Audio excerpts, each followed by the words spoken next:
Oh. Oh my goodness. Shit. It's so pretty. What's that guy doing a handstand over there? Everyone's locked in. We gotta recreate these family photos. Got no family, right? Whoever did that. No, it's really straining. It's actually really straining. My balls.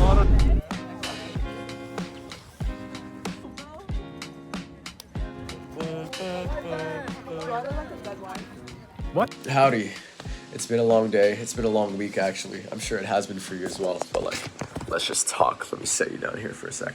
So basically, I got my first job at the restaurant. No one told me it was gonna be so chaotic. Oh my goodness. My first day, the plan was to come into the job, right? It's my first shift, so it's gonna be pretty relaxing. It's gonna be pretty chill. And I'm gonna log onto the computer inside of this restaurant. There's a bunch of courses that are listed there for me to learn the menu, how things run, the culture, the policies. Boom, all of a sudden I try logging in. I'm like, dang, it's not working. It says like your email can't be verified or something. I tried another 5 times. It's not working. Manager comes over, tries to fix it. It's not working. So she's like, you know what, Jake? Come with me. You seem social enough. I'm like, okay. I don't know where she's taking me. I follow her out to the front, right? And then she's like, okay, you see this thing right here? This is the computer. This is how we take orders. I'm like, okay, so she's giving me like a crash course in person. I'm sure it's gonna be like, she's gonna take it slow. She's like, all right, there's like 150 buttons on this thing. Don't press this button. Don't press this button. Never press this button. And never, ever press this button. I'm like, okay. I think I can remember that. But just picking things up quickly under pressure, this skill like was being developed in the last week, I tell you. I ended up working 2 shifts, which was about 10 hours at this restaurant. Oh my goodness, rush hour is no joke. Lunch times and dinners. And oh gosh, I got a couple people's orders wrong. There was this one Chinese man who didn't speak an ounce of English. There was 0 English in his bag. And he just pointed at the menu behind me. Like there was like TVs behind me. He just pointed. And I kid you not, there were 12 things on that TV. 12 things. And he was like, 我要这个. And I was like, oh, you want the special burrito thing? I was like, okay, I'll put that in for you. And I put it in.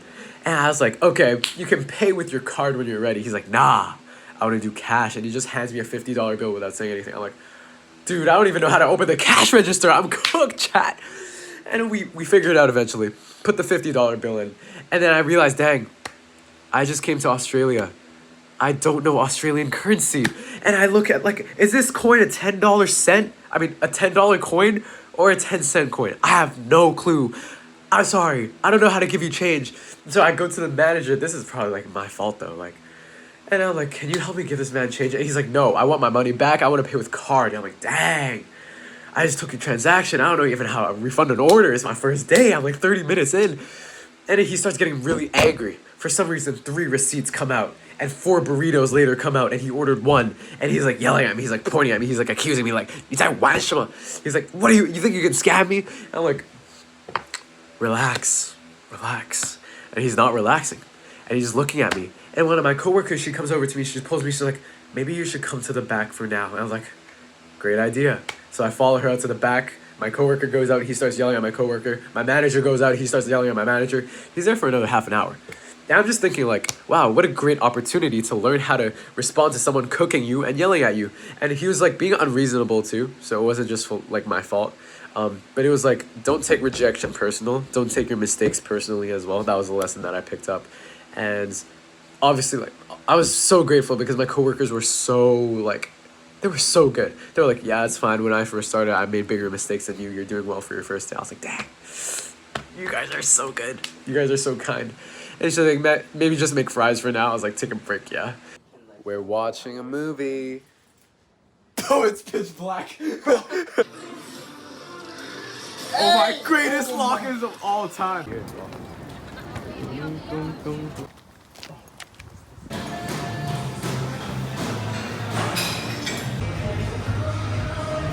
Up. There we go. Going on there, bro? Why are you enslaving? We go, yeah? How do you even respond?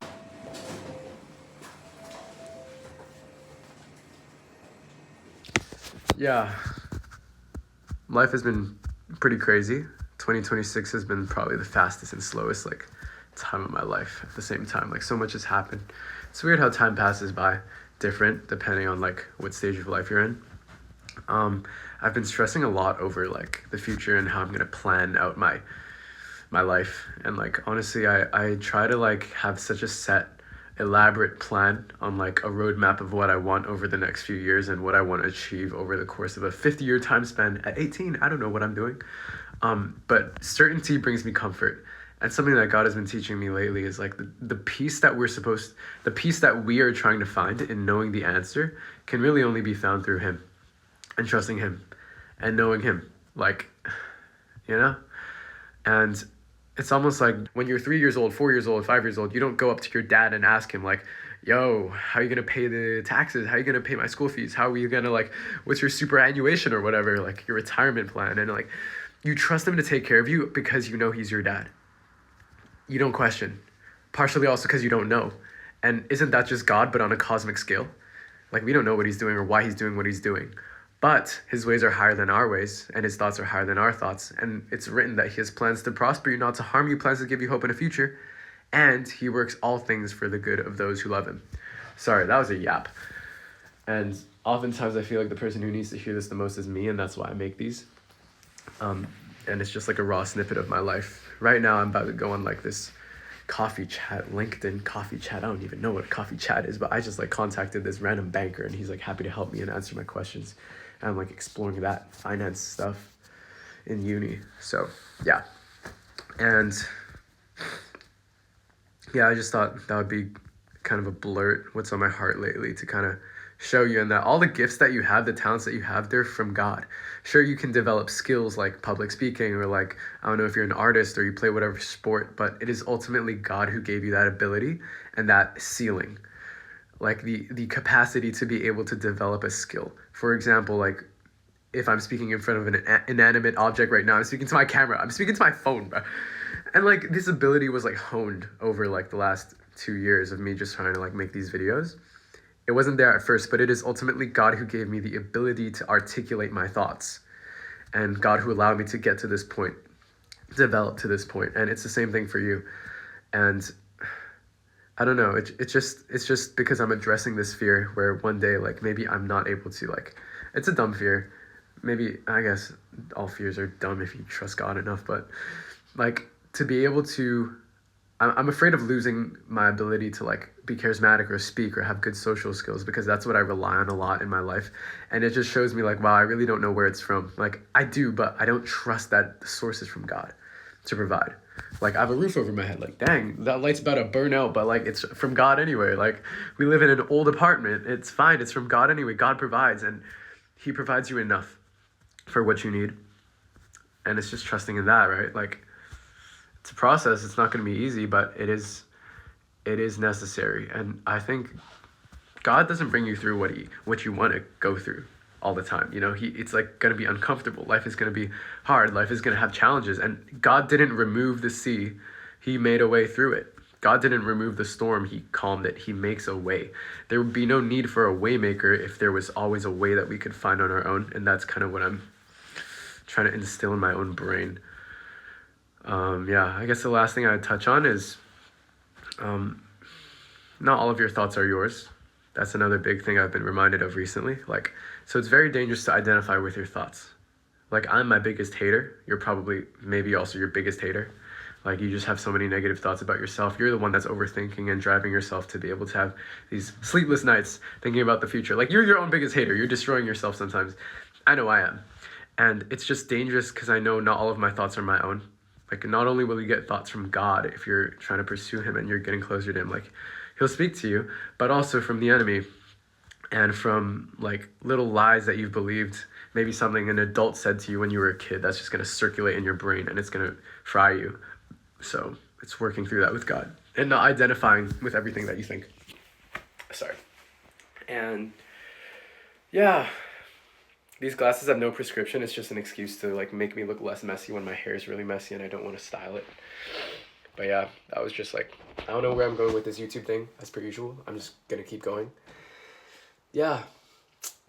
Ooh, I hope that little effect worked. I'm just editing the video right now, and it's like looking back on my life. It's cool to see how. Why is the light not on?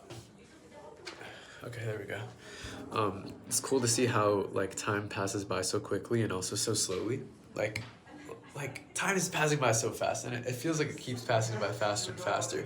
And so documenting this journey, using freaking iMovie to edit, but like documenting this journey is something I can look back on when I'm older. So I'm really grateful for that.